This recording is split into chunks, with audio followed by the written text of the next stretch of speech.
तो दोस्तों नमस्कार, आप लोग का ऑल इंडिया स्टडी में स्वागत है। आप लोग कैसे हैं? अच्छे होंगे, मस्त होंगे, मेहनत से पढ़ाई करिए। आज हम देखेंगे 30 मार्च है आज का करंट अफेयर।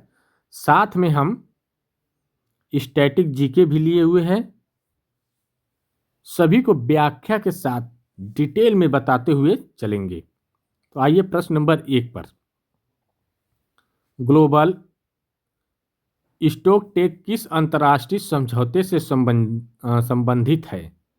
तो देखिए जो है पेरिस समझौता से। किससे?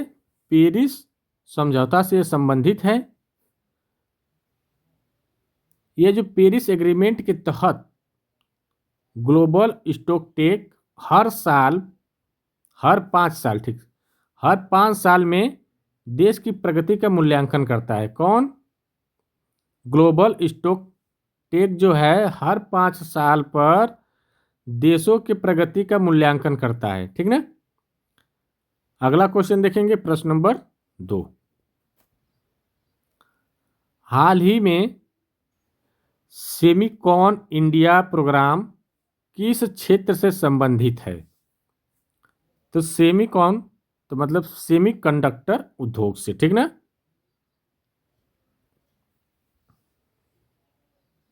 इसका मतलब होता है कि भारत में चिप निर्माण में आत्मनिर्भर बनाना है। ठीक ना। तो ऑप्शन नंबर इसका सही कौन हो जाएगा? ऑप्शन नंबर सी, कंप्यूटर से रिलेटेड है। ठीक ना। प्रश्न नंबर 3 देखेंगे। India middle east Europe economic corridor किस सम्मेलन में घोषित किया गया?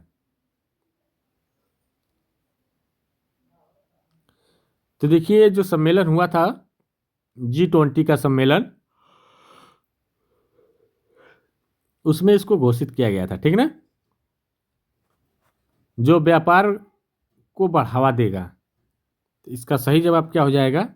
G20 समिट में। ऑप्शन नंबर सी करेक्ट हो जाएगा। ठीक ना। प्रश्न नंबर 4 देखेंगे। इंटरनेशनल डे ऑफ फॉरेस्ट कब मनाया जाता है? तो देखिए ये जो मनाया जाता है 21 मार्च को। तो इसका सही जवाब हो जाएगा 21 मार्च। अब प्रश्न नंबर हम 5 देखेंगे। नाविक प्रणाली किससे संबंधित है? देखिए जो नाविक प्रणाली है भारत की स्वदेशी जीपीएस प्रणाली है। ठीक ना। तो नेविगेशन प्रणाली से संबंधित है। तो इसका सही जवाब हो जाएगा नेविगेशन प्रणाली से संबंधित है, जो भारत की स्वदेशी जीपीएस प्रणाली है। ठीक। प्रश्न नंबर 6 देखेंगे। वर्ल्ड हैप्पीनेस रिपोर्ट 2025 में भारत का स्थान क्या रहा? जो भारत की रैंकिंग कितनी है? 126वीं है। ठीक ना। इसका सही जवाब हो जाएगा 126वीं। वर्ल्ड हैप्पीनेस रिपोर्ट 2025 में भारत की जो रैंकिंग है यह 126वीं है।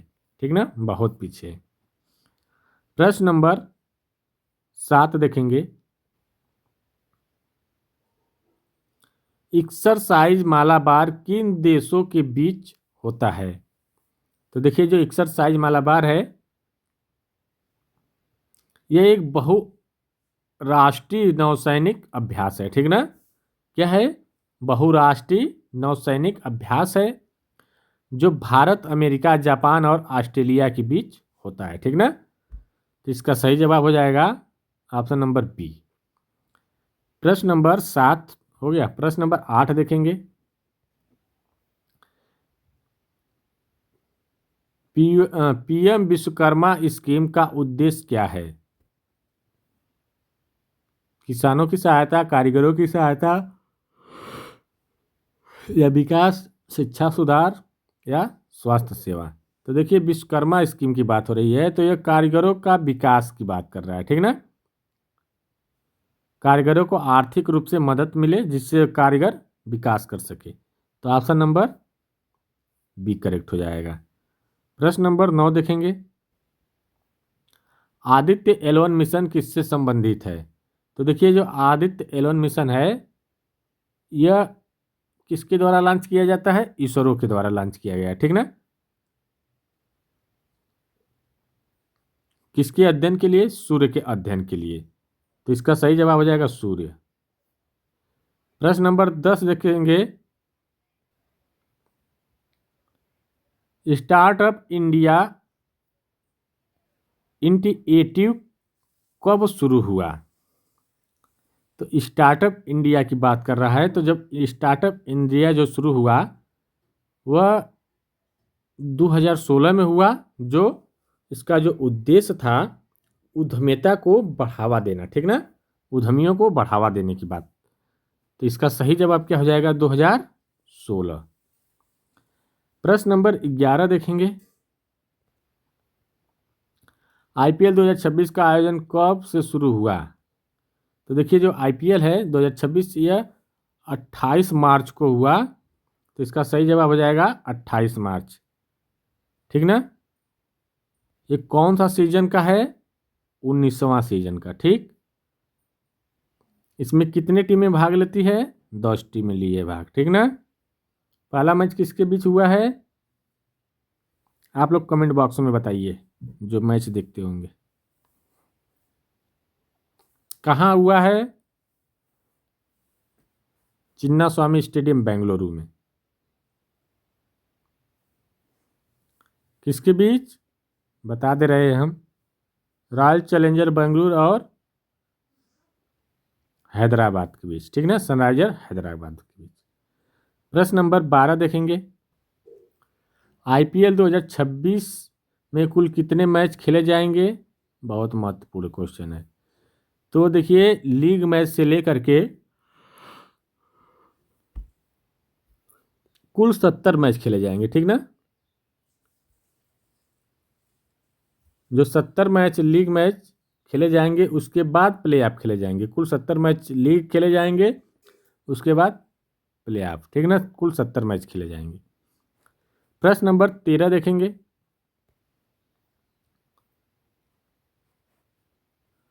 जहान ई खुसरो फेस्टिवल 2026 कहाँ आयोजित हुआ? तो देखिए यह जो है फेस्टिवल, यह सूफी संगीत महोत्सव जो होता है 27 से लेके 29 मार्च तक 2026 में जो हुआ है, पुराना किला नई दिल्ली में आयोजित हुआ है, ठीक ना। तो इसका सही जवाब हो जाएगा नई दिल्ली। प्रश्न नंबर 14 देखेंगे, जहान ई खुसरो फेस्टिवल की स्थापना किसने की? तो देखिए ये जो स्थापना की एक प्रसिद्ध फिल्म निर्माता मुजफ्फर अली ने की। कौन? एक प्रसिद्ध निर्माता जो थे फिल्म के निर्माता मुजफ्फर अली, ये किए। तो इसका सही जवाब हो जाएगा मुजफ्फर अली। प्रश्न नंबर 15 देखेंगे, गोल्डमैन सच के अनुसार 2026 में भारत की जीडीपी वृद्धि दर कितनी रहने का अनुमान है? तो देखिए उस तरह 6.9 की बात है, लेकिन इतना नहीं होगा। ये बताया है कि 5.9 रहेगी। कितना रहेगी? 6.7 था, ठीक ना, 5.9 रहेगी। ऑप्शन नंबर सी करेक्ट हो जाए, ठीक ना। क्योंकि वैश्विक तेल संकट के कारण भारत की जो वृद्धि दर क्या हो जाएगी? घट करके 5.9 अनुमानित की गई है, ठीक ना। प्रश्न नंबर 16 देखेंगे, भारत की अर्थव्यवस्था पर दबाव का मुख्य कारण क्या बताया गया? तो देखिए जो भारत की अर्थव्यवस्था पर जो दबाव का मुख्य कारण बताया गया, तेल की कीमतों में वृद्धि, तेल की कीमतों में वृद्धि, ठीक ना। पश्चिम एशिया तनाव के कारण कच्चे तेल की कीमत बढ़ने से भारत प्रभावित हुआ है, ठीक ना। तो इसका सही जवाब हो जाएगा, अर्थव्यवस्था पर जो दबाव बनने का सबसे मुख्य कारण है वह तेल की कीमतों में वृद्धि है, ठीक। प्रश्न नंबर 17 देखेंगे, आईपीएल 2026 में कुल कितने टीमें भाग ले रही है? तो अभी बताए 10। IPL 2026 का पहला मैच कहाँ खेला गया? अभी हम बताए थे बेंगलुरु में, ठीक ना, चिन्ना स्वामी स्टेडियम में। भारत पर तेल संकट का मुख्य कारण क्या है?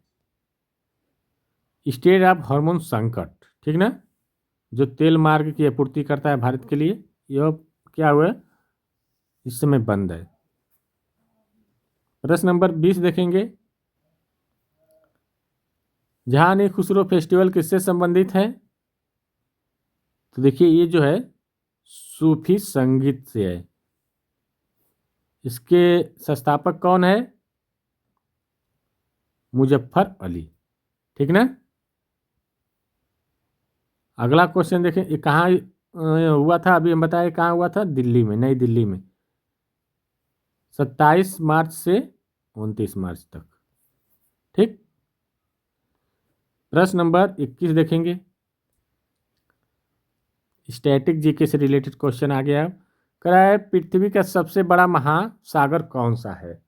तो देखिए जो पृथ्वी पर जो सबसे बड़ा महासागर है वह प्रशांत महासागर है, ठीक ना। जो प्रशांत महासागर है, पैसिफिक ओशियन, दुनिया का सबसे बड़ा और सबसे गहरा सागर है, ठीक ना। यह पृथ्वी के लगभग 1/3 भाग को क्या करता है, कवर करता है। कितना? ये पृथ्वी है ना, तो इतना में बनाते हैं, देख लीजिए, मान लीजिए ये पृथ्वी है, तो इस पूरे भाग में क्या है, प्रशांत महासागर इतना कवर करता है पृथ्वी का, ठीक ना। उसके बाद हिंद महासागर, अटलांटिक महासागर, ये सब है। ये अकेले पृथ्वी का 1/3 भाग क्या करता है, कवर करता है, ये ध्यान रहे। तो इसका सही जवाब हो जाएगा प्रशांत महासागर। प्रश्न नंबर 22 देखेंगे, कर्क रेखा किन देशों से होकर गुजरती है? तो देखिए जो कर्क रेखा है, एशिया से होकर भी जाती है, अफ्रीका से और उत्तर अमेरिका से, ठीक ना। जो भारत में जो कर्क रेखा 23.5 अंश उत्तरी अक्षांश पर स्थित है और यह 3 महाद्वीपों से होकर के गुजरती है। कर्क रेखा कितने अक्षांश पर स्थित है? 23.5 अंश पर, ठीक। अगला देखेंगे प्रश्न नंबर 23, सहारा मरुस्थल किस महाद्वीप में स्थित है? तो देखिए जो सहारा मरुस्थल है वह सबसे गर्म मरुस्थल है, जो उत्तरी अफ्रीका में है, साउथ नहीं, नॉर्थ अफ्रीका में, ठीक ना। कहाँ पर है? अफ्रीका में। तो यहाँ पर ऑप्शन नंबर बी करेक्ट हो जाएगा। प्रश्न नंबर 24 देखेंगे, पृथ्वी के वायुमंडल में सबसे अधिक कौन सी गैस पाई जाती है? तो देखिए जो पृथ्वी के वायुमंडल में सबसे अधिक जो है वह नाइट्रोजन गैस होती है। कितने प्रतिशत होती है? 78%, ठीक ना। तो इसका सही जवाब हो जाएगा ऑप्शन नंबर बी। प्रश्न नंबर 25 देखेंगे, गंगा नदी का उद्गम स्थल कौन सा है? तो यह गंगोत्री ग्लेशियर है, जो उत्तराखंड से होकर के निकलती है, ठीक ना।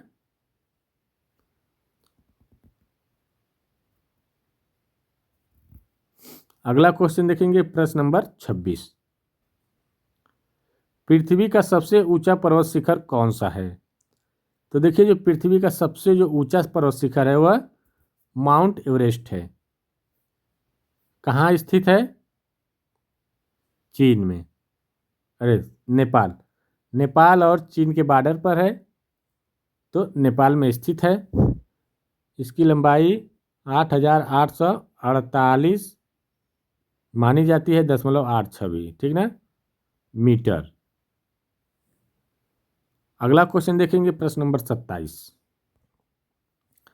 ब्लैक साइल काली मिट्टी किस फसल के लिए उपयुक्त है? जो काली मिट्टी होती है वह कपास के लिए बहुत उपयुक्त होती है, तो इसका सही जवाब हो जाएगा कपास। काली मिट्टी को रेगुल मिट्टी भी कहा जाता है, ठीक ना, ये ध्यान रहे। और यह जो होता है कपास की खेती के लिए सबसे अच्छी मानी जाती है। प्रश्न नंबर 28 देखेंगे, ओजोन परत किस मंडल में पाई जाती है? तो देखिए ओजोन परत है वह समताप मंडल में। कहाँ पाई जाती है? समताप मंडल में। यह क्या करती है? सूर्य से जो हानिकारक अल्ट्रावायलेट किरण जो होती है उसको क्या करती है? उससे बचाती है, उससे रक्षा करती है।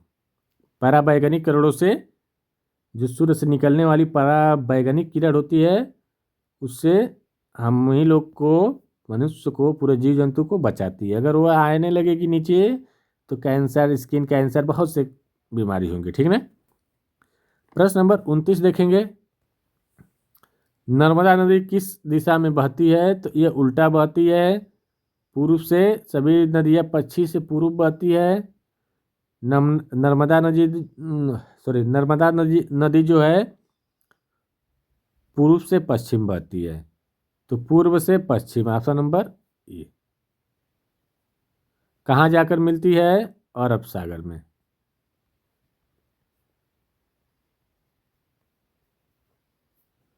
अगला देखेंगे प्रश्न नंबर 30, लास्ट और अंतिम क्वेश्चन। वीडियो अच्छी लगी हो तो चैनल को लाइक शेयर सब्सक्राइब जरूर करिए। डेली आपको करंट अफेयर प्रोवाइड कराते रहेंगे हम। भारत का सबसे बड़ा राज्य क्षेत्रफल के आधार पर कौन सा है? तो ये जो है राजस्थान है। ठीक ना। देखिए वीडियो अच्छी लगी, चैनल को लाइक शेयर सब्सक्राइब कर दीजिए। अब मिलते हैं अगले वीडियो में, तब तक के लिए नमस्कार।